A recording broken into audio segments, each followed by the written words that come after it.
मंगलमूर्ति मोरया। जय तुले आइयो हमारी शक्ति।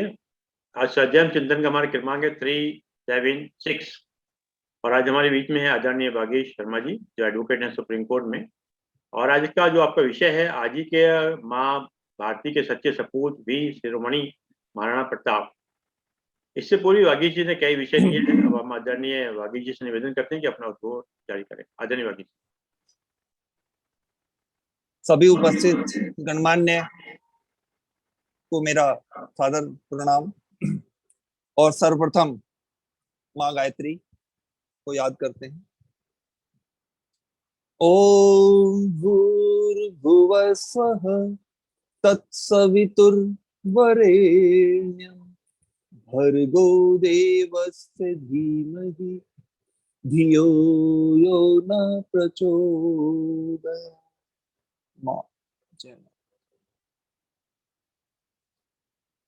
आज हम जिस शख्सियत या कहें माँ के सच्चे सपूत को याद कर रहे हैं जिनका कि आज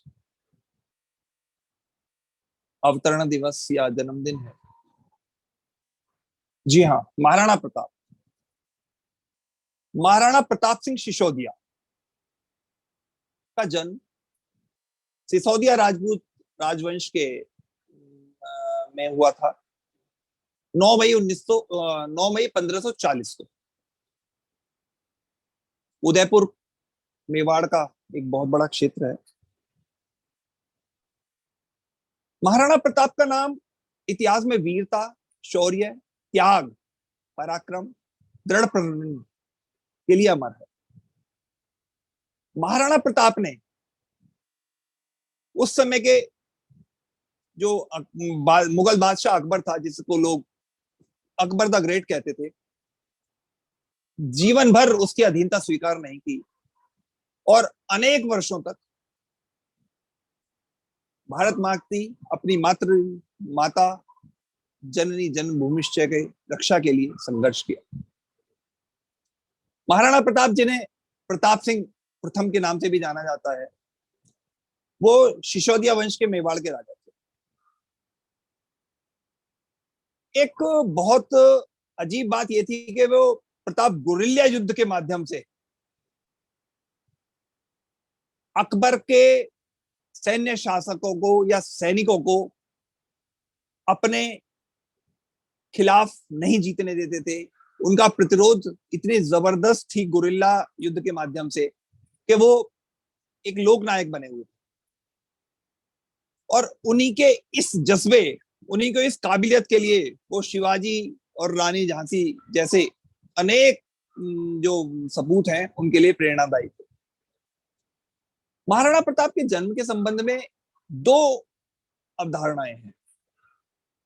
पहली अवधारणा यह है कि उनका जन्म कुंभलगढ़ दुर्ग में हुआ था, क्योंकि महाराजा उदय सिंह उनके पिता जो थे और जयवंती बाई जो उनकी माता थी, उनका विवाह कुंभलगढ़ महल में हुआ था और वहीं पर उनका जन्म हुआ। लेकिन साथ ही साथ दूसरी धारणा यह भी है कि उनका जन्म पाली के राजमहल में हुआ था, क्योंकि महारानी जयवंती बाई पाली की राजकुमारी थी। महाराणा प्रताप का बचपन भील समुदाय के बीच में बीता और भीलों के साथ रहन सहन के दौरान ही उन्होंने उनकी युद्ध कला को भी सीखा। जैसा कि आप सभी लोग जानते हैं कि महाराणा प्रताप का जो मुख्य शस्त्र था वो था भाला,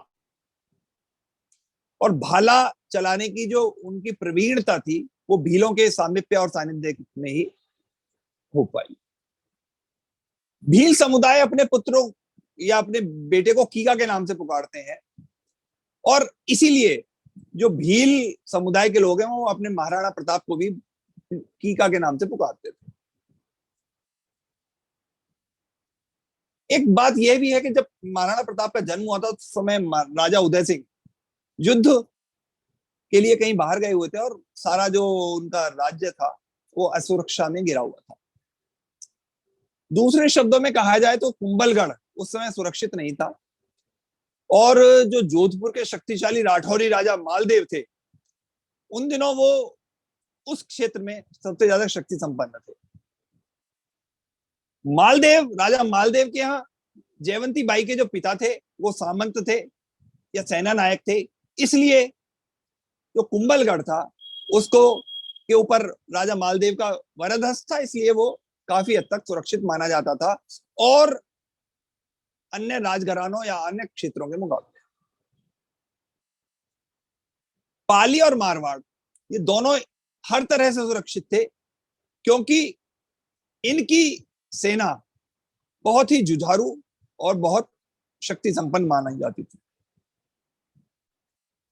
हालांकि अकबर के सामने इनकी शक्ति बहुत कम थी, लेकिन जो इनका इच्छा शक्ति या इनका जो मातृ प्रेम था वो सर्वोपरि था, और उसकी ही ये शक्ति थी कि कभी भी अकबर इन क्षेत्रों पर अपना आधिपत्य स्थापित नहीं कर सका। कहा जाता है कि जब राणा प्रताप का जन्म हुआ तो उस समय, जैसा कि बताया, उदय सिंह, राजा उदय सिंह अपनी सेना लेकर कहीं बाहर गए हुए थे। उन्होंने सेना के साथ वापस अपने घर के लिए प्रयाण कर दिया, और मावली में जो युद्ध हुआ था जहां पर वो गए हुए थे, उन्होंने वहां के जो राजा बनवीर था उसके के खिलाफ विजय प्राप्त करके और चित्तौड़ का सिंहासन पर अपना अधिकार जमा लिया था। और इस तरह से उदय सिंह और बाद में महाराणा प्रताप की जो क्षेत्र था वो चित्तौड़ था। राणा उदय सिंह की एक दूसरी पत्नी थी धीरबाई। वो अपने पुत्र जगमाल को मेवाड़ का उत्तराधिकारी बनाना चाहती थी, लेकिन प्रताप क्योंकि सबसे बड़े थे, बड़ी रानी के बड़े पुत्र थे, इसलिए जब उनको अपना राजा उदय सिंह ने अपना प्रताप को अपना उत्तराधिकारी घोषित किया तो जगमाल ने वहां से अपना परिवार को छोड़कर और अकबर के खेमे में चले गए और उन्होंने वहां अकबर की सेना को ज्वाइन कर लिया। महाराणा प्रताप का जो पहला राज्याभिषेक था वो 28 फरवरी 1572 में गौगुंदा में एक क्षेत्र में हुआ था, और विधि विधान स्वरूप ये क्योंकि नहीं किया गया था और क्योंकि राणा प्रताप को वहां का राज्याभिषेक कराना था, इसलिए उनको 1572 28 फरवरी को कर दिया गया।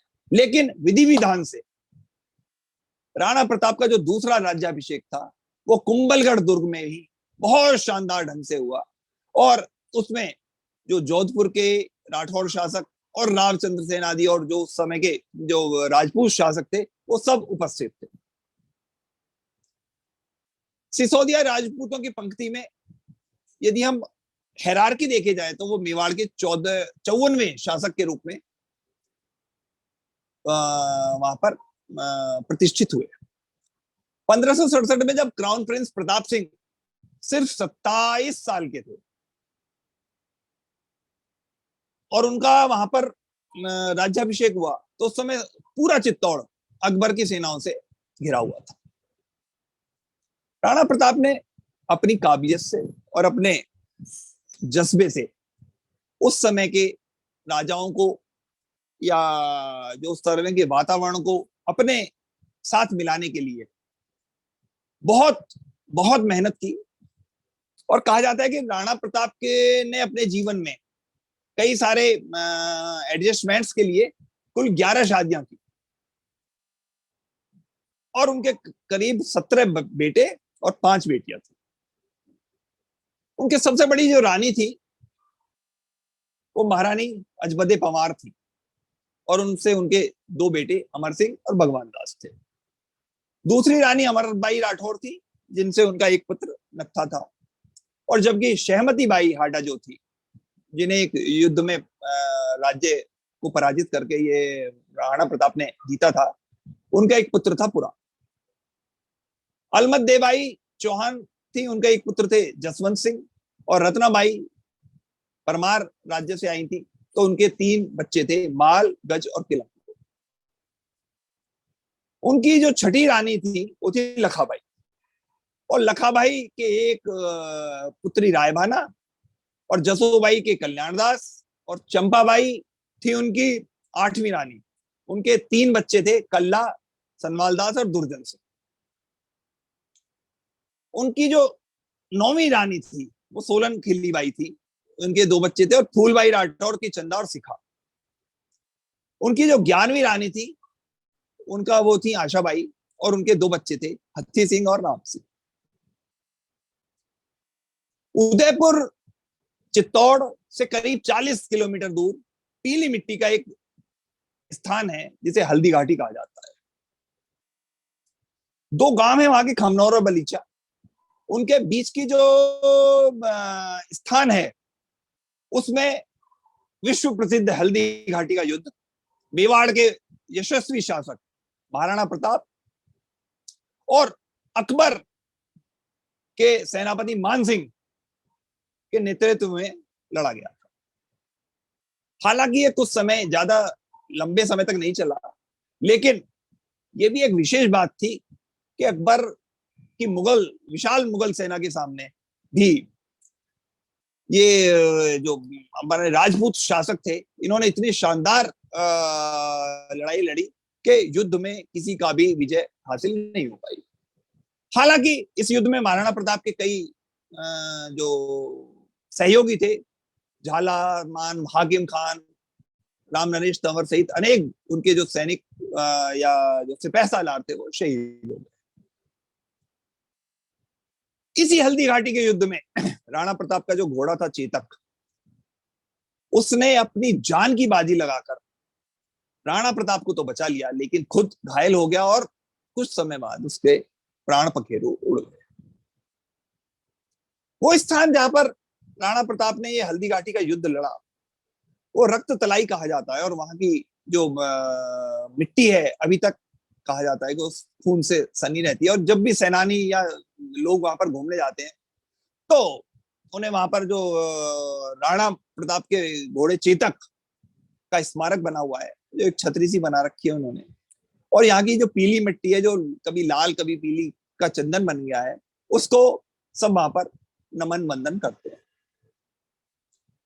कुछ लोग तो इस मिट्टी को अपने चंदन लगाते लगाते खुद स्मरण किया पावनता के लिए इसे अपने साथ भी ले जाते हैं, क्योंकि ये जो क्षेत्र है हल्दी घाटी का, ये चारों तरफ पहाड़ियों से और प्राकृतिक परिवेश से घिरा हुआ स्थान था, और इसीलिए उसके संकरा होना या अनियमित होने की वजह से भी महाराणा प्रताप इस क्षेत्र से अच्छी तरह वाकिफ थे, और भीलों के सामिप्य और भीलों से शिक्षा लेने के कारण वो इस युद्ध में भी बहुत जो है अच्छी तरह युद्ध लड़े थे।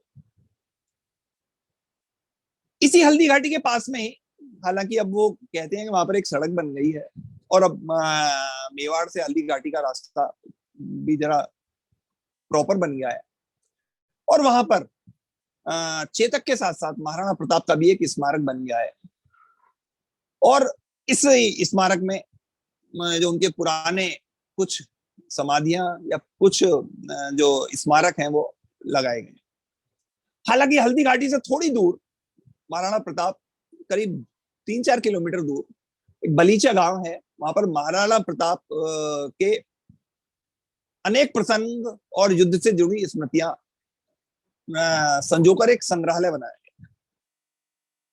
वहां पर मेवाड़ के राज्य चिन्ह, अन्नाधाय के बलिदान की कहानियां, और गुफा में महाराणा प्रताप अपने मंत्रियों के साथ क्या मंत्रणा करते थे, या फिर शेर से युद्ध करते हुए प्रताप, या फिर जंगली हाथी के से लोहा लेते हुए प्रताप, इस तरह से अनेक जो उनके जीवन की झांकियां और प्रसंग यहाँ पर हैं।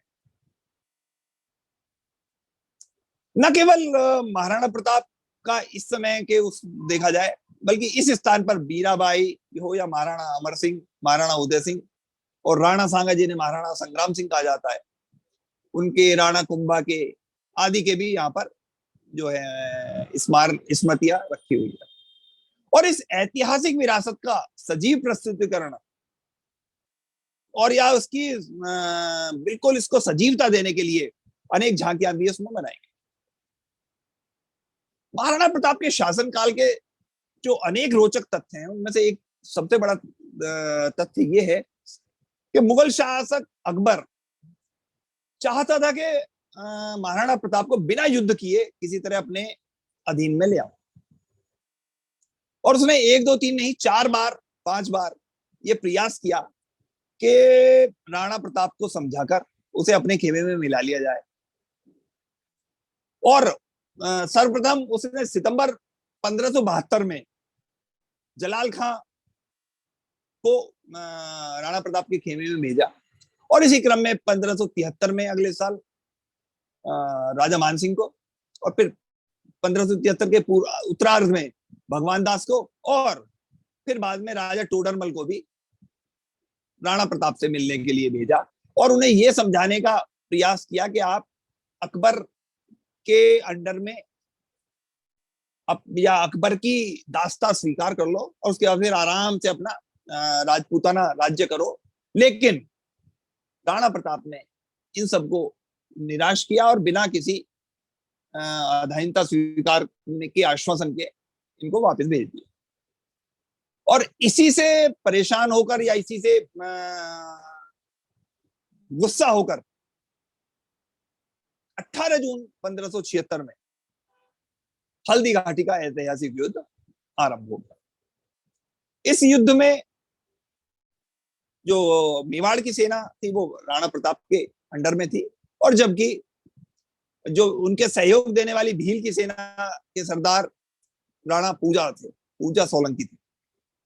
इस युद्ध में महाराणा प्रताप की तरफ से लड़ने वाले जो उनके एकमात्र सरदार थे वो थे मुस्लिम हकीम खान सूरी, और इन्होंने भी इतनी शानदार लड़ाई और इतना नेतृत्व क्षमता इनकी इतनी शानदार थी कि इन्होंने वहां से अनेक बार जो अकबर की सेना के सैनिक आए उनको सबको वहां से खदेड़ दिया था। महाराणा प्रताप के पास लगभग 3000 घुड़सवार और 400 भील धनुर्धारी थे उस समय, और जबकि मुगलों के जो का नेतृत्व तो मानसिंह कर रहे थे जिनके पास लगभग 10,000 लोगों की सेना थी। 3-4 घंटे से भी ज्यादा समय तक ये युद्ध भयंकर चला, और महाराणा प्रताप ने जब लगा कि मैं जख्मी हो गया हूं तो उन्होंने उनके कुछ साथियों ने कहा कि तुम थोड़ी देर के लिए युद्ध से हट जाओ, और क्योंकि वो वहां के पहाड़ी रास्तों के बारे में परिचित थे तो वो वहां से निकलने में सफल रहे।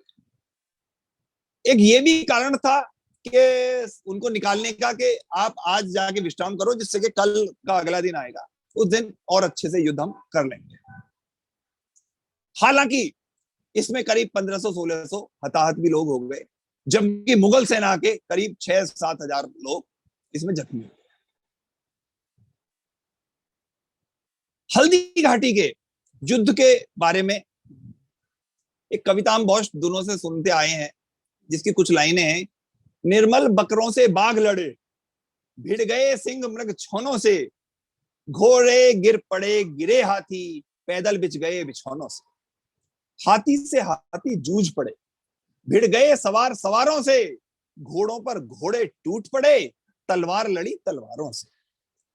है रुंड गिरे गजमुंड गिरे, कटकट अवनी पर शुंड गिरे, लड़ते लड़ते अरि झुंड गिरे, ऊपर है विकल बितुंड गिरे। क्षण महाप्रलय की बिजली सा, तलवार हाथ की तड़प तड़प, गज हज रथ पैदल भाग भाग, लेती थी बैरी हड़प हड़प। क्षण पेट फट गया घोड़े का, हो गया पतन कर कोड़े का, भूपर सातंक सवार गिरा, क्षण पता न था फिर जोड़ेगा। चिंगाड़ भगा भय से हाथी, लेकर अंकुश पिलवान गिरा, झटका लग गया झटी फटी झालर, पौधा गिर गया निशान गिरा। मेवाड़ केसरी देख रहा, मेवाड़ केसरी देख रहा, केवल रण का न तमाशा था, वह दौड़ दौड़ करता था रण, वह मान रक्त का प्यासा था। चढ़कर चेतक पर घूम घूम, राणा प्रताप के बारे में कहा जाता था कि चेतक की सवारी खड़े होकर बैठकर घूमकर लटक कर सब तरह करते थे। चढ़कर चेतक पर घूम घूम करता सेना रखवाली था, ले महामृत्यु को साथ साथ, मानो प्रत्यक्ष कपाली था। रणबीत चौकड़ी भर भर कर, रणबीच चौकड़ी भर भर कर चेतक बन गया निराला था, राणा प्रताप के घोड़े से पड़ गया हवा का पाला। गिरता न कभी चेतक तन पर, राणा प्रताप का कोड़ा था, वह दौड़ रहा अरिमस्तक पर या आसमान पर घोड़ा था। जो तनिक हवा से बाग हिली, लेकर सवार उड़ जाता था, राणा की पुतली फिरी नहीं तब तक चेतक मुड़ जाता था। चढ़ चेतक पर तलवार उठा, रखता था भूतल पानी को, राणा प्रताप सिर काट काट करता था सफल जवानी को। कल कल बहती थी रणगंगा, अरे दल को डूब नहाने को, तलवार वीर की नाव बनी चटपट उस पार लगाने को। बैरी दल को ललकार गिरी, वह नागिन सी फुफकार गिरी, था शोर मौत से बचो बचो, तलवार गिरी तलवार गिरी। सेना नायक राणा के भी रण देख देख चाह भरे, मेवाड़ सिपाही लड़ते थे दूने तिगरे उत्साह भरे। क्षण मार दिया कोड़े से, क्षण मार दिया कर कोड़े से, रण किया उतर कर घोड़े से, राणा रण कौशल दिखा दिखा चढ़ गया उतर फिर घोड़े से। क्षण भीषण हलचल मचा मचा, राणा कर की तलवार बढ़ी, था शोर रक्त पीने का यह, रणचंडी जीभ पसार बढ़ी। वह हाथी दल पर टूट पड़ा, मानो उस पर पवी छूट पड़ा, कट गई वेग से भू ऐसा, शोणित का नाला फूट पड़ा। जो साहस कर बढ़ता उसको केवल कटाक्ष से टोक दिया, जो वीर बना न बीच फेंक बरछे से उसको रोक दिया। क्षण उछल गया अरे घोड़े पर, क्षण लड़ा सो गया फिर घोड़े पर, बैरी दल से लड़ते लड़ते क्षण खड़ा हो गया घोड़े पर। कहता था लड़ता मान कहा, राणा कह रहा है, कहता था लड़ता मान कहा, मैं कर लूं रक्त स्नान कहा, जिस पर तय विजय हमारी है वह मुगलों का अभिमान कहा। भाला भाला कहता था मान कहा, घोड़ा कहता था मान कहा, राणा की लोहित आंखों से रव निकल रहा था मान कहा। लड़ता अकबर सुल्तान कहा, वह कुल कलंक है मान कहा, राणा कहता था बार बार मैं करूं शत्रु बलिदान कहा। तब तक प्रताप ने देख लिया, तब तक प्रताप ने देख लिया लड़ रहा मानकर हाथी पर, अकबर का चंचल अब्साभिमान उड़ता निशान था हाथी पर। वह विजय मंत्र था पढ़ा रहा, वह विजय मंत्र था पढ़ा रहा, अपने दल को था बढ़ा रहा, वह भीषण समर भवानी को पग पग पर बलि था चढ़ा रहा।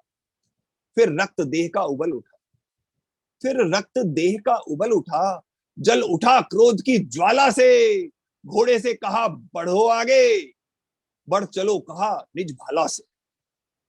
है नास, है नस नस में बिजली दौड़ी, राणा का घोड़ा लहर उठा, शत शत बिजली की आग लिए वह प्रलय मेघ सा गहर उठा। तनकर भाला भी बोल उठा, राणा मुझको विश्राम न दे, बैरी का मुझसे हृदय गोप, तू मुझे तनिक आराम न दे। खाकर अरिमस्तक जीने दे, खाकर अरिमस्तक जीने दे, बैरी और माला पीने दे, मुझको शोणित की प्यास लगी बढ़ने दे, शोणित पीने दे। मुर्दों का ढेर लगा दूं मैं, अरे सिंहासन ठहरा दूं मैं, राणा मुझको आज्ञा दे दे, शोणित सागर लहरा दूं। देखिए भाले की भावना है। रंचक राणा ने देर ना की, घोड़ा बढ़ आया हाथी पर, बैरी दल का सिर काट काट राणा चढ़ आया हाथी पर। गिर की चोटी पर चढ़ करके किरणों नेहराती थी लाशें, जिनमें से कुछ तो मुर्दे थे, कुछ कुछ कुछ की चलती थी सांसें। वो देख देख करके उनको मुरझाती जाती थी पल पल, होता था स्वर्णिम नभ पर पक्षी क्रंदन का कल कल कल। बहुत भयावह दृश्य। और इस युद्ध में कहते हैं कि मेवाड़ के महाराणा प्रताप को विजय मिली, और जैसे ही साम्राज्य का ध्यान कहीं और स्थानांतरित हुआ या ध्यान भटका, प्रताप और उनकी सेना ने बाहर निकलकर अपने प्रभुत्व को हर क्षेत्र में फैला दिया था। इस युद्ध में मुगल सेना का नेतृत्व मानसिंह और आसिफ खान ने किया था, और इस युद्ध में जो बीदा के झाला कमान थे, उन्होंने अपना बलिदान करके राणा प्रताप के जीवन की रक्षा की थी। ग्वालियर के राजा नरेश रामशाह तोमर थे, उनके अपने 3 पुत्र थे, शालीवाहन, भवानी सिंह और प्रताप सिंह, और उनका एक पौत्र था बलभद्र सिंह। इन अनेक वीरों ने इस युद्ध में अपना बलिदान दिया और केवल राजपूताना आन बान शान और माँ देवी माँ भवानी माँ और भारत माँ के लिए इन्होंने अपना सर्वस्व बलिदान कर दिया। जब महाराणा युद्ध में उनका अश्व घायल हो गया चेतक, तो शक्ति सिंह ने उन्हें अपना अश्व देकर कहा कि अब तुम इस पर निकलो, और उस अश्व पर निकलने के बाद राणा का हालांकि मन नहीं था चेतक को छोड़ने का, लेकिन चेतक इतना ज्यादा मृत प्राय था कि वो छोड़ना पड़ा और उसके बाद चेतक की मृत्यु हो गई। हल्दी घाटी के युद्ध में और उसके बाद देवर और चप्पल्ली 2 जगह और की लड़ाई हुई, जिनमें महाराणा प्रताप को सर्वश्रेष्ठ राजपूताना राजा के लिए सम्मानित किया गया और उनकी बहादुरी, पराक्रम और चारित्र, धर्मनिष्ठा और त्याग के लिए जाना जाने लगा। मुगलों का इतना अच्छा प्रतिरोध करने वाला हिंदू शिरोमणि उनको माना गया, और कहा जाता है कि युद्ध चला तो 1-1.5 दिन था केवल, लेकिन इसमें करीब 17,000 लोग मारे गए थे। और मेवाड़ जीतने के अकबर के जितने भी प्रयास थे वो सब असफल हो गए थे। इतिहासकार तो ये भी मानते हैं कि इस युद्ध में कोई विजयी नहीं हुआ था, लेकिन यदि हम देखें इसको तो इसमें महाराणा प्रताप ही विजयी हुए थे, क्योंकि अकबर की विशाल सेना के सामने उनके मुट्ठी भर राजपूत सैनिक यदि देखा जाए तो कितनी देर टिकते, लेकिन उन्होंने पूरे अपने बल के साथ, अपने पूरी जांबाजी के साथ ये युद्ध लड़ा और राजपूतों ने मुगलों के छक्के छुड़ा दिए थे। और जो ये युद्ध आजकल के युद्धों की तरह ना होकर आमने सामने था, और उसमें एक छोटी सी सेना ने इतनी बड़ी सेना को पीछे हटने के लिए मजबूर कर दिया और आखिर में मुगल सेना को भागना पड़ा। ये एक बहुत बड़ी जीत थी हमारे महाराणा प्रताप की। महाराणा प्रताप जब जंगल में लौट आए तो उसके बाद भी उन्होंने अपनी लड़ाई जारी रखी, और जहां जहां उन्हें जैसे कि मैंने बताया, उन्हें छापा मार या फिर भीलों की श्रेणी में उन्होंने छदम लड़ाई करते थे, उस तरह से उन्होंने उसका उपयोग करते हुए आसपास के क्षेत्रों में अपना प्रभुत्व जमाया। उन्होंने आसपास की जो पहाड़ियां हैं उनका उपयोग बड़े अच्छे ढंग से किया, और धीरे धीरे अनेक स्थानों से उन्होंने मुगल सैनिकों को वहां से हटाना शुरू कर दिया, और उनकी इसी क्षमताओं के कारण मुगल सेना कभी भी वहां पर शांत नहीं बैठ पाई।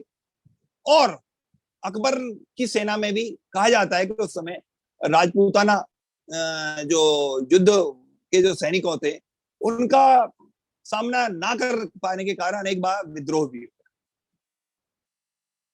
अरावली की पहाड़ियों से बिल युद्ध और प्रताप को अनेक जो आसपास के लोग थे उनका समर्थन मिलता रहा, और वो वहीं पर अरावली क्षेत्र में एक बहुत बड़ी सेना धीरे धीरे इकट्ठी करते रहे, और बिना सेना के भी उन्होंने वहां पर कुछ दिन अपने व्यतीत करे। एक घटना में कहा जाता है कि गोलियां यदि नहीं बचती हैं किसी के पास, या खाने के लिए कुछ नहीं बचता है, तो क्या किया जाए। जहां एक तरफ मुगल सेना इनको ढूंढ रही थी, उधर ये सारे राजपूताना सैनिक और ये राणा प्रताप वर्षों तक जंगलों में जामुन खाते, शिकार करते, या फिर वहां की जंगली वस्तुओं को खाते खाते अपना जीवन बिताते। कहा जाता है कि प्रताप ने वहां पर घास के बीज से बनी चपाती खाने का भी एक समय गुजारा था, हालांकि कुछ लोग इस बात की पुष्टि नहीं करते। राजस्थान के इतिहास में 1582 में दिवेर का जो युद्ध था वो एक महत्वपूर्ण युद्ध था, क्योंकि कहा जाता है कि 1582 के इस युद्ध में राणा प्रताप ने अपने पुनः जो खोए हुए उनके राज्य थे उनको वापस प्राप्त कर लिया था, और जो राणा प्रताप और मुगलों का संघर्ष था वो यहाँ पर एक तरह से समाप्त हो गया। मेवाड़ के उत्तरी क्षेत्र में जो दिवेर नाका है, वहां पर स्थित जो कुंभलगढ़ की और मदारिया की जो पर्वत श्रेणियां हैं, वहां पर शुरू से यहाँ पर गुर्जरों का आधिपत्य था, जिन्होंने इस क्षेत्र को बहुत ज्यादा बसाया। इन्हीं की इसी देवड़ा जाति के राजपूत भी यहीं पर प्रभावित थे और उन्होंने इसी तरह यहाँ पर अपना आधिपत्य जमाया। राणा प्रताप ने इन सभी समुदाय के लोगों को लेकर अपने साथ इन तंग रास्तों में जीने की शैली, उन वहां पर लड़ने की कलाएं और अनेक ऐसी चौकियां वहां पर बनाई, जिससे कि जब भी अकबर के सैनिक उस तरफ से कहीं से आते तो उनको वहां पर आने पर हार का सामना करना पड़ता था।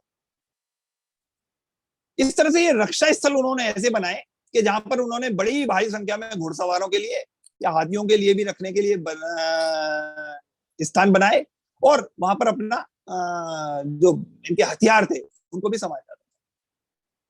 महाराणा प्रताप ने अनेक पहाड़ी स्थानों पर भी अपनी बस्तियां बनाई और मेवाड़ के जो समतल भाग थे वहां पर जो अकबर के जो सैनिक थे जहां से आराम से निकल सकते थे, उनको उनमें अवरोध पैदा करके उन्हें ऐसा बनाया कि जिससे कि वो वहां से उनका निकलना आराम से सफल ना हो। इसी पृष्ठभूमि में जो दीवार के महाराणा थे वो भी प्रताप के साथ आ गए और मुगलों के साथ संघर्ष में उन्होंने भी इसको बहुत ज्यादा प्रताप की सहायता की। महाराणा प्रताप ने गुजरात और मालवा की ओर भी अब अपना थोड़ा आधिपत्य जमाना शुरू किया और आसपास में जो मुगलों के अधिकार के क्षेत्र थे वहां पर छापे मार मारकर उन्होंने वहां से मुगलों का पलायन शुरू करा दिया।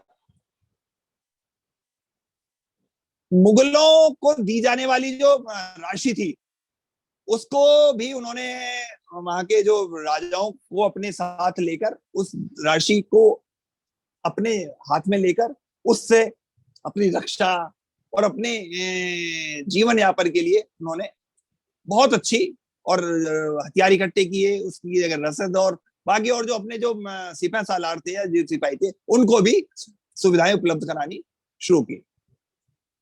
जब ये सब तैयारियां चल रही थी और ये सब तैयारियां हो गई तो महाराणा प्रताप ने अमर सिंह, भामर शाह, चूड़ावत, शक्तावत, सोलंकी और रावत शाह आदि के अन्य राजपूत सरदारों के साथ मिलकर वो आगे चल दिए। उन्होंने अनेक स्थानों पर बीच में अपने भीलों की और अपने सैनिकों की टोलियां बैठा दी और इन्हीं फौज को लेते लेते लेते लेते अचानक जो महाराणा प्रताप थे वो जहां पर दिवेर एक स्थान था जहां पर अकबर की सेना थी वहां पर पहुंच गए। एकदम से जैसे इन्होंने वहां हमला बोला तो मुगल दल में एकदम हड़कंप मच गया, भगदड़ मच गई और वो मैदानी भाग की तलाश में वहां से उत्तर की तरफ भागने लगे। राणा प्रताप की सेना ने और इन सभी जो इकट्ठे किए हुए लोग थे इन्होंने उन भागती सेनाओं का पीछा किया और जाकर उन्हें दबोच लिया और उनको सबको वहां से मौत के घाट उतार दिया। वहां के जो अधिकारी थे, मुगल अधिकारी, उन पर कहा जाता है कि महाराणा ने ऐसा वार किया था, जो महाराणा के पुत्र अमर सिंह ने, कहते इतना कि वो उसके शरीर को और उसके घोड़े को भी पार करता हुआ चला गया था और वहीं पर उसका मृत्यु हो गई थी। इस लड़ाई के बाद महाराणा की विजय इतनी अच्छी, महाराणा प्रताप की इतनी कारगर सिद्धि हुई कि मुगल जो थे बिल्कुल जो सक्रिय मुगल थे वो निष्क्रिय अवस्था में आ गए और वहां से वो उठकर भाग गए और जो हमारी सेना, राणा प्रताप की जो सेना थी उसके अंदर एक तरह से तंत्रिका में संचार हो गया, ऑक्सीजन मिल गई उन्हें और दूसरी तरफ जो शाही सेना थी वो लड़ती बिड़ती मरती और भूखे मरती मरती यहां से भाग गई। 1585 से आगे के बारे में कहा जाता है कि अकबर ने भी उत्तर पश्चिम के कारण मेवाड़ से उदासीन हो गया और अब महाराणा को यहाँ पर नई चावड़ में उन्होंने नई राजधानी बनाई और वहां जनहित और लोकहित मिलाने का अवसर मिला। दिवेर की जो विजय थी, इस तरह से ये कहा जा सकता है, महाराणा प्रताप के जीवन का एक बहुत अच्छा कीर्तिमान थी, जहां ये कहा जाता है कि हल्दी घाटी के जो युद्ध था वो उनकी नैतिक विजय थी, वहीं दिवेर की जो युद्ध था वो उनके जीवन का एक निर्णायक युद्ध हुआ। और इसी विजय के फलस्वरूप संपूर्ण मेवाड़ पर महाराणा का आधिपत्य स्थापित हुआ। दूसरे शब्दों में यदि हम कहें तो हल्दी घाटी के युद्ध में राजपूतों ने जो रक्त बहाया था, उसका बदला उन्होंने दिवेर में आके चुका दिया। दिवेर की विजय ने यह भी प्रमाणित कर दिया कि महाराणा के अंदर शौर्य, संकल्प और गौरव का एक ऐसा अटूट संगम है कि जिसके आगे हर एक बात सेकेंडरी हो जाती है।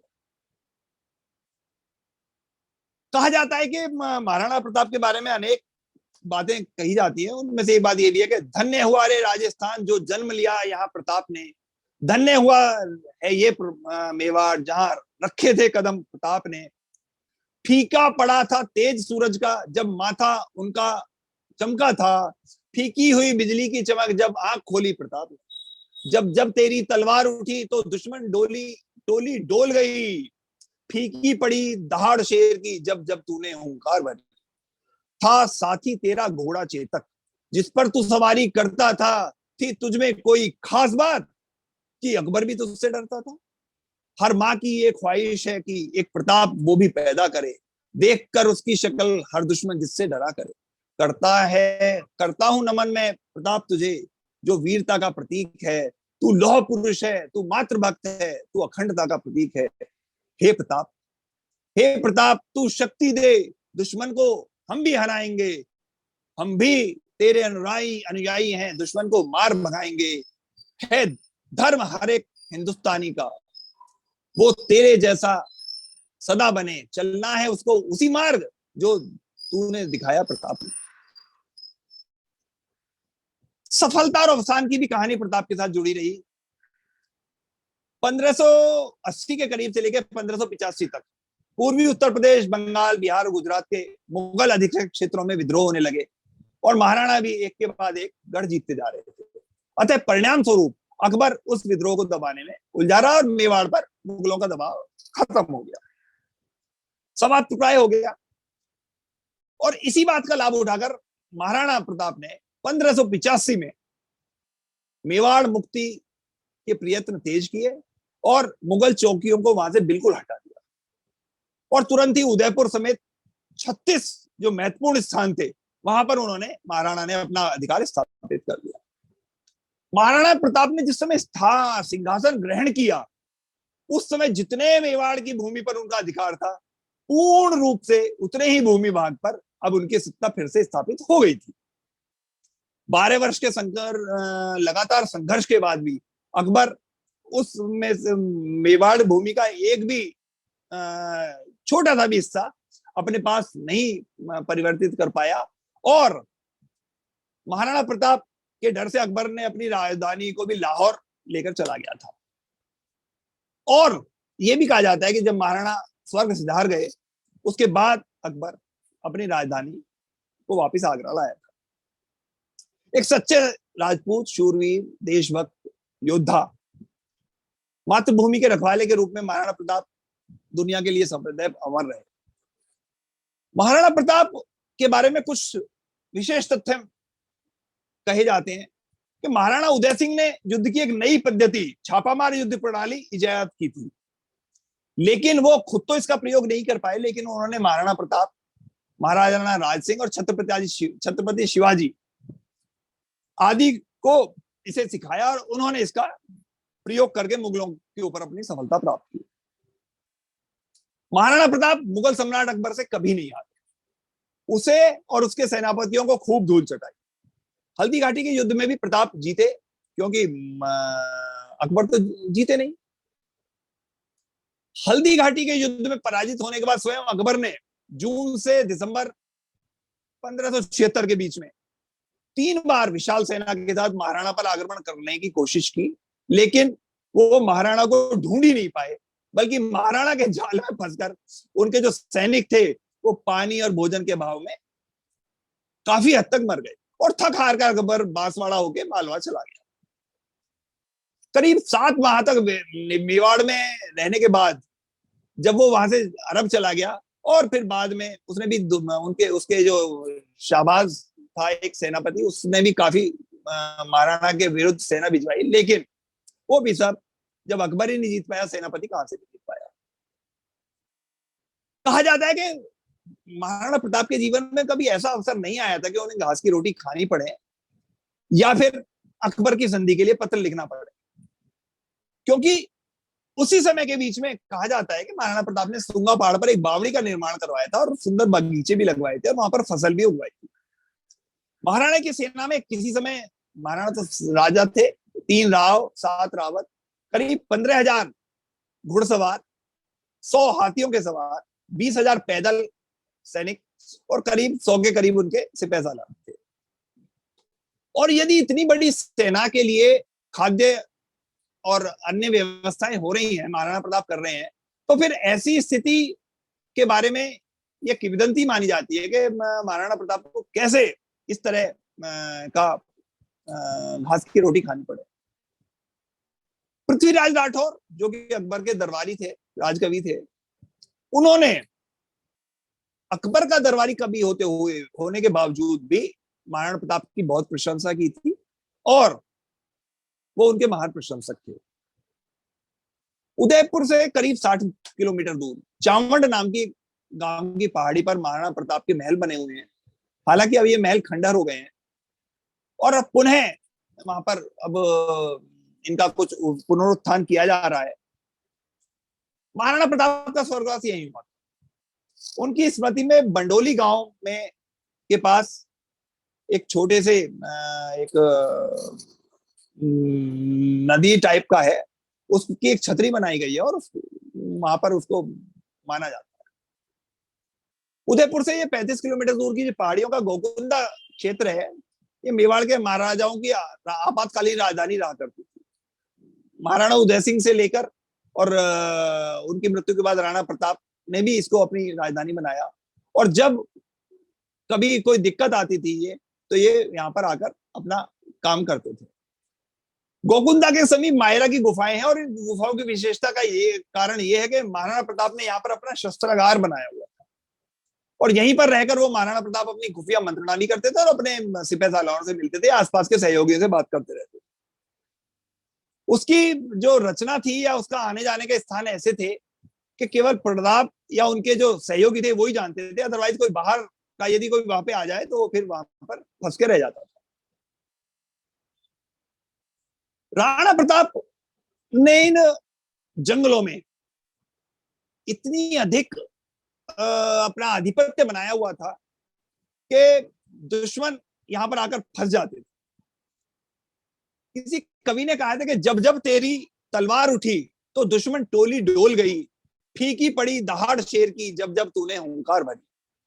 झुके नहीं वो मुगलों से, अनुबंधों को ठुकरा डाला, मातृभूमि की भक्ति का एक नया प्रतिमान बना डाला। चेतक पर चढ़कर जिसने भाले से दुश्मन संघारे थे, मातृभूमि की खातिर जंगल में अनेकों वर्ष गुजारे थे। भारत माँ का वीर सपूत हर हिंदुस्तानी को प्यारा है, कुंवर प्रताप के चरणों में शत शत नमन हमारा है।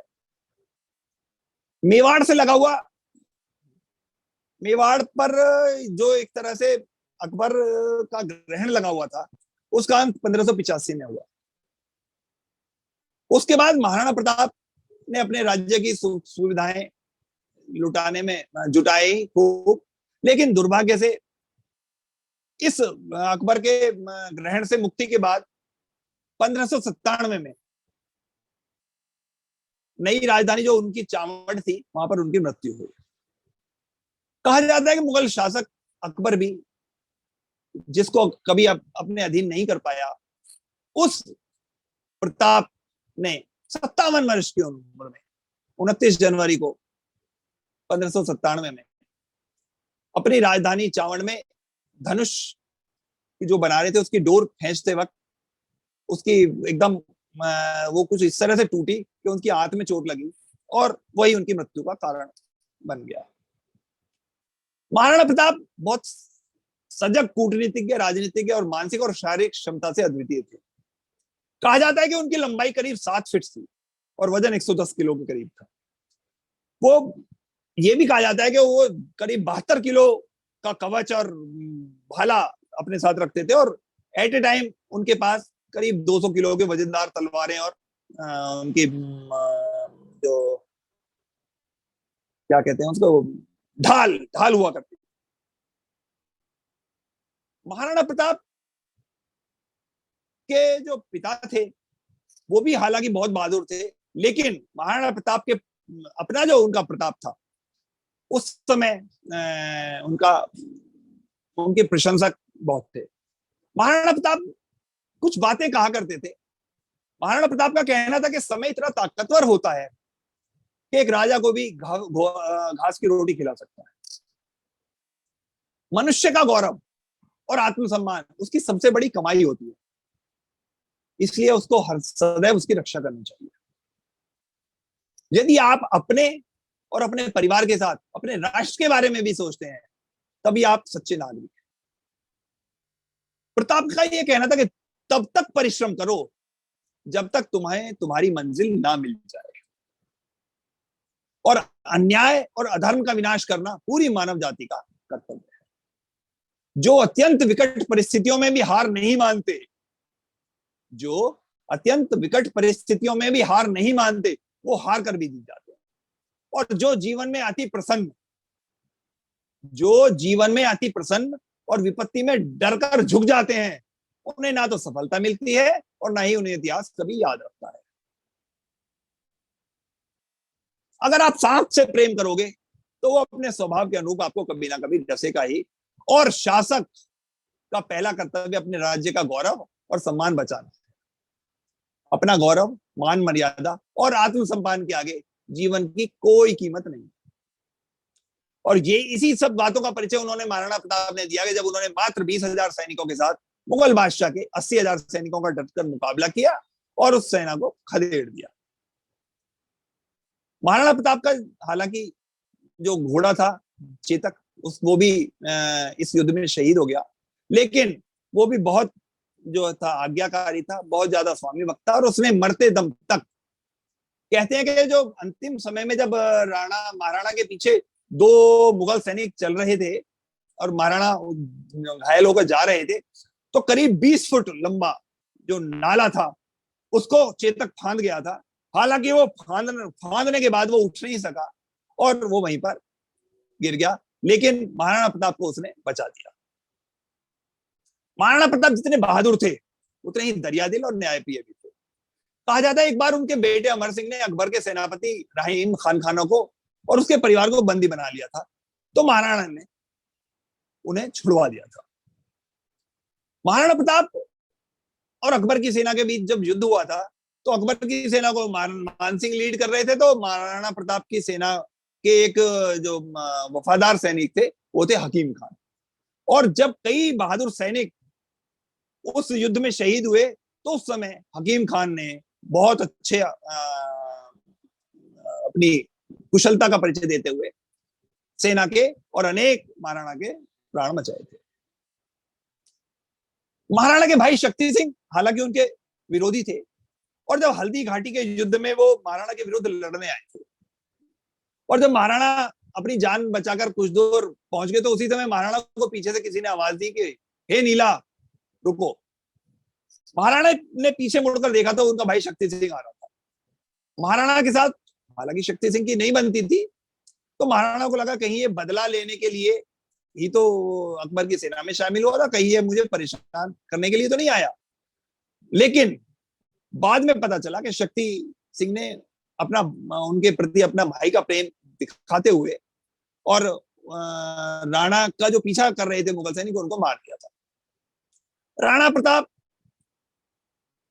का जहां जन्म हुआ था उस क्षेत्र, उस सारी जनता, वहां के लोग, वहां के भील, वहां के जो आदिवासी थे, सब उनकी सेना के रक्षक थे, और वो सभी जो अकबर की सेना के या अकबर मुगल शासकों की तरफ से कोई भी आता था उसको भगा देते थे।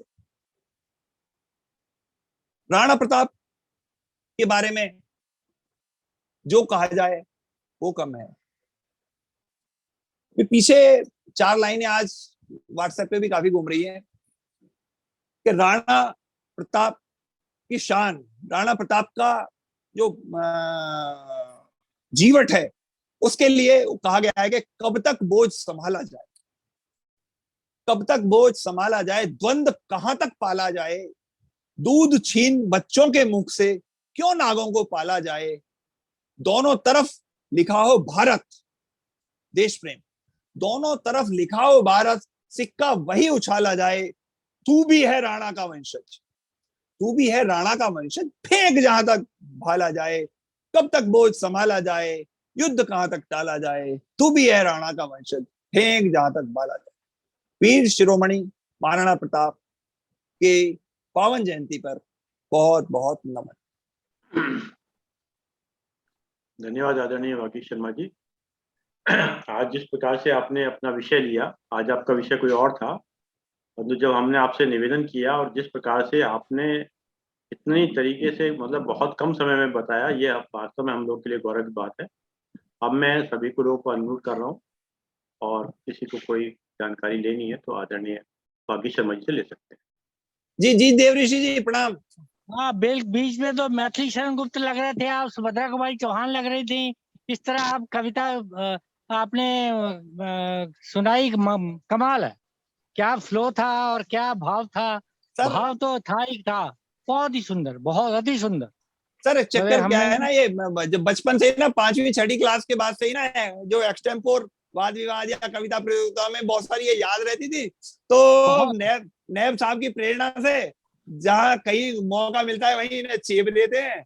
और जो नहीं, भी बिल्कुल लग रहा था, आप लगता है जैसे वो वाकई कोई सच्चा कवि। जब मैथिली शरण गुप्त और सुभद्रा कुमारी चौहान से मैं जी जी जी तुलना कर सकता हूँ, बिल्कुल वैसे नहीं नहीं नहीं नहीं और सर, मैं कमाल तो था, बहुत ही आनंद आया, बहुत मैं तो सर, मैं बहुत तो पिक एंड चूज है सर, जो रेफरेंस मिल जाता है उसी को वो कर लेते हैं। जी अरविंद भाई, तो आप कुछ पूछ रहे थे। मैं ये कहता कि एक वर्तमान में रेफरेंस ये भी है कि वियतनाम के जो राष्ट्रपति रहे हैं, मतलब वो भी इनके महाराणा प्रताप के आदर्शों को मानते थे, मतलब।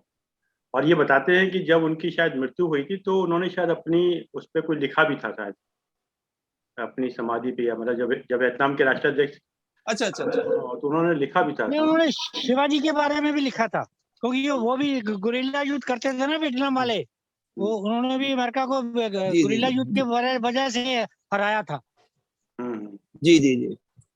बल्कि नहीं, वो ये तो मैंने जैसे मैंने कहा ना, जो महाराणा प्रताप के पिताश्री थे उन्होंने गुरिल्ला युद्ध की बाकायदा शैली को विकसित किया था, और इसी शैली को महाराणा प्रताप के साथ साथ शिवाजी ने भी, रानी झांसी ने भी, और अनेक उस बाद के योद्धाओं ने इसको अडॉप्ट किया और उसको इम्प्लीमेंट किया। हालांकि राजा उदय सिंह ने कभी इसको हिसाब से कभी युद्ध नहीं किया था। नहीं, बाद में वियतनाम ने उसी उसी जी उसी जी उसी जी शैली को जी उसी जी शैली जी को जी जी बिल्कुल बिल्कुल। मेरे ख्याल से वागी जी उसमें शायद उन्होंने, जो उनके राष्ट्राध्यक्ष थे, तो उन्होंने लिखाया था ये महाराणा प्रताप के एक शिष्य की समाधि है, शायद ये कहा। अच्छा, हाँ, और बहुत बड़ी बात। बताते हैं कि वर्तमान में जब ये भारत सरकार के उनको विदेश मंत्री आए थे, तो बताते हैं कि जब वो विदेश मंत्री आए तो उनकी इच्छा थी, जब भारत सरकार के अधिकार, तो बोले मेवाड़ के महाराजा महाराणा प्रताप की समाधि कहाँ है, उन्होंने प्रश्न पूछा था उन्होंने। हाँ, वो हल्दी घाटी गए थे वो, चावड़ जगह शायद, चावड़ है जहाँ पर उनका वो हाँ, मृत्यु तो हुई। तब भारत सरकार के अधिकारी चकित रह गए और उन्होंने वहां चावड़ उदयपुर का उल्लेख किया। वियतनाम के विदेश मंत्री चावड़ उदयपुर गए, वहां उन्होंने महाराणा प्रताप की समाधि के दर्शन किए। क्या बात, समाधि के दर्शन करने के बाद उन्होंने समाधि के पास की मिट्टी उठाई और उसे अपने मिट्टी बैग में भर लिया। लेके गए। हाँ, इस पर पत्रकार ने मिट्टी रखने का कारण पूछा, तो उन विदेश मंत्री महोदय ने कहा ये मिट्टी सूरवीरों की है। शूरवीरों। मंत्री महोदय ने कहा कि मिट्टी सूरवीरों की है, इस मिट्टी में एक महान राजा ने जन्म लिया है, ये मिट्टी मैं अपने देश की मिट्टी में मिला दूंगा, क्या बात, ताकि मेरे देश में भी ऐसे ही वीर पैदा हों। मेरा ये राजा केवल भारत का गर्व न होकर संपूर्ण विश्व का गर्व होना चाहिए। वैसे तो क्रमवार जिस तरह से विवरण पूरा दिया गया है महाराणा प्रताप का, वो बड़ा काबिले तारीफ है, क्योंकि ऐसा लगता है कि जैसे हम घूम रहे हों या देख रहे हों सारा का सारा दृश्य जो बता रहे थे। एक भर बात मुझे कहना है, ये 1963 की बात है कि जब मुझे पढ़ाने के लिए एक पाठ दिया गया, हीरोइक स्टैंड एट हल्दी घाट, तो उसका डायग्राम मैं रात भर बनाता रहा, क्योंकि हल्दी घाटी को इस तरह दर्शाना था कि बच्चे आसानी के साथ समझ जाए। आज वो याद फिर से पुरानी हो गई उसके लिए मैं अपनी विशेष धन्यवाद बागी जी को दूंगा। बाकी बागी जी की एक बड़ी अच्छी बात है कि सारे तथ्य उनको पूरे प्रामाणिक रूप से वो प्रस्तुत करते हैं। इसके लिए, इस कुशलता के लिए उनको बधाई देते हैं। धन्यवाद। धन्यवाद आदरणीय जेपी साडी साहब, धन्यवाद आदरणीय बागी शर्मा जी, आपने समय निकाल कर समय दिया। और जैसे कि एक विचार के साथ और 3 बार ओम के साथ अपनी बात को समाप्त करते हैं। आज का विचार है, नफरत का खुद का कोई अस्तित्व नहीं होता। नफरत का खुद का कोई अस्तित्व नहीं होता, वह केवल प्रेम की गैरहाजिरी का ही परिणाम है। वह केवल प्रेम की गैरहाजिरी का ही परिणाम है। 100 साल तक जिंदा रहने के लिए 100 साल की उम्र का होना जरूरी नहीं। 100 साल तक जिंदा रहने के लिए 100 साल की उम्र का होना जरूरी नहीं। बस एक काम ऐसा कर जाएं कि 100 साल तक दुनिया में याद करें। क्या बात, बहुत एक काम बहुत ऐसा कर जाएं कि 100 साल तक दुनिया में याद करें। क्या भाई बात। 3 बार उनको चल करते हैं।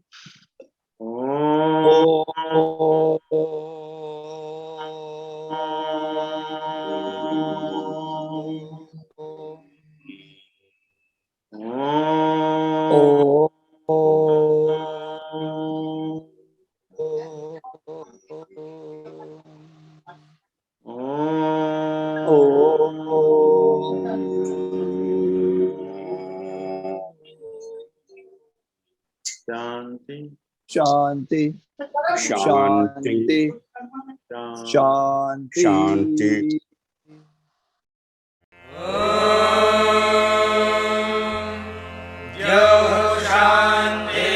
शान्तिरन्तरिक्षं शान्तिः पृथिवी शान्तिरापः शान्तिरोषधयः